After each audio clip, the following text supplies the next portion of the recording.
na tayo. Kamusta sa house blessing? Ayan. Pagka house blessing kasi dito, uso sa amin yung, syempre may pagkain. So ito yung pinaka front door niya, syempre. Kung saan may smart door po yan. Ito yung pinaka living area niya.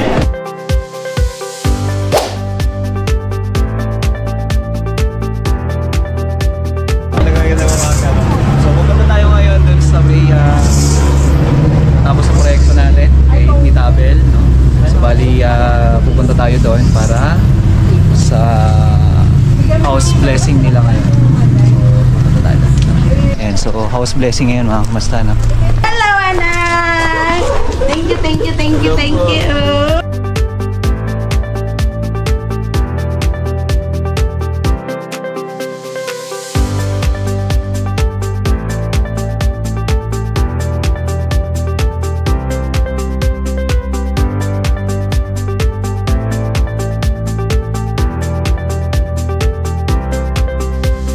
So welcome back sa ating panibagong video. Dito na tayo, kamusta sa house blessing. Ayan.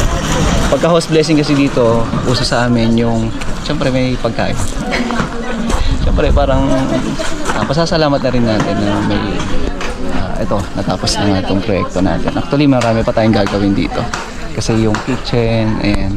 Pero for now, ayan, ito na yung proyekto natin. So hindi natin makita ito pagtanghali kasi yung ilaw syempre mahina. Pero sa loob tara. At ipapakilala ko sa inyo yung mismong may-ari na itong mansion na to. Si Tito tsaka si Tita. So ito yung ginawa lang natin dito. Bali hindi tayo naglagay pa ng halaman. Sila na ito bahala.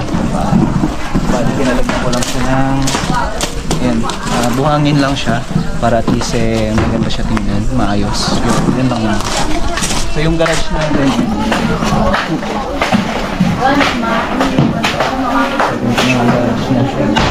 maliit lang naman siya na garage kasi konti lang naman siya.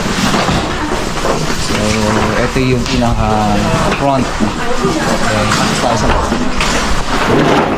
para makita ninyo. Marami tayong bisita ngayon kasi house blessing na sasabayan na rin namin. Siyempre nandito si Tita. Tita Abel. Tita Jackie. Ayun. Ay, dito ba yung bahay nyo? Kundi ako Si Tita Abel siya yung mismo may bahay. So ito yung pinaka front door niya, siyempre. Kung saan may smart door po yan. So yun ang maganda niya. Yung smart door, alam niya naman.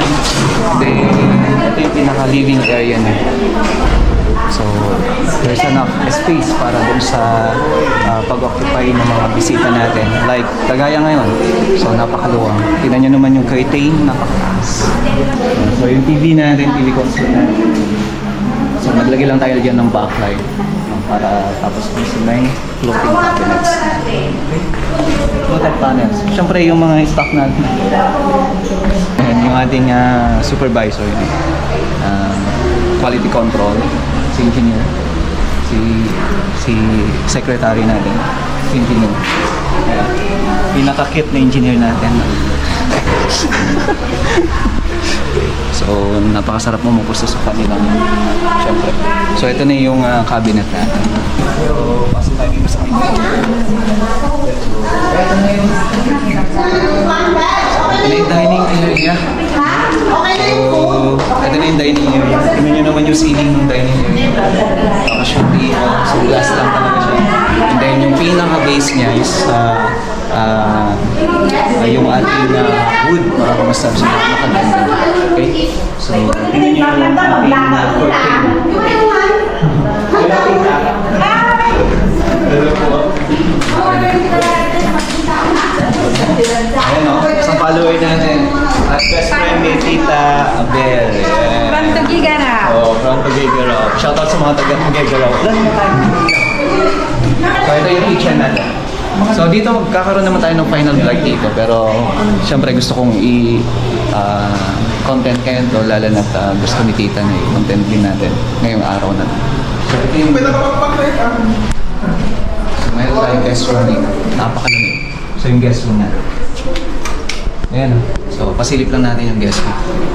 Ito pala, si Sir. Yung si Tito pala. Yung Mr. ni Tita. Siya. Hello! Yung may-ari ng mansion na. Para at least makita ninyo. Tingnan niyo yung ating steps. So, wood planks po ito. And yung wood planks nito, talagang pinakinis na yung pinakintang natin. So, ito yung family area. So, ito yung family area. So, tingnan niyo yung family area natin. So, ito yung pinaka-hallway niya. So, plain lang talaga siya. Simple lang. And then, ito yung, may room na tayo dito. May room to tayo dito. So, may master's bedroom. Yung room ni Tita. Yan, siguro na. Ayun. Ang lamig. Okay, so ito yung master's. So, ang gagawin pa kasi natin dito na isa is yung kanyang walk-in closet. Pero for now, hindi muna natin papasilip yun. So, dito kasi yung mga kitchen. Yan yung may vanity tayo doon. Okay, so papasilip lang natin for now, for the meantime.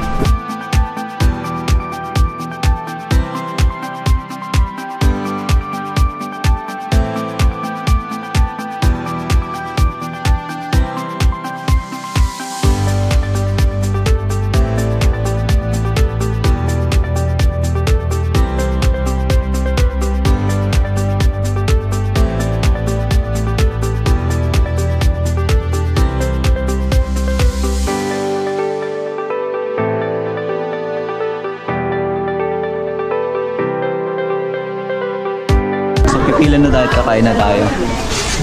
So, ito na. Ito na nakakatuwa kasi syempre, house blessing na. And official turnover talaga na. Actually, gusto kong i-content pa to sa mga susunod na araw. Mga hapon, ganun, para at least makita nyo siya ng kabuuan. Sige, Tita.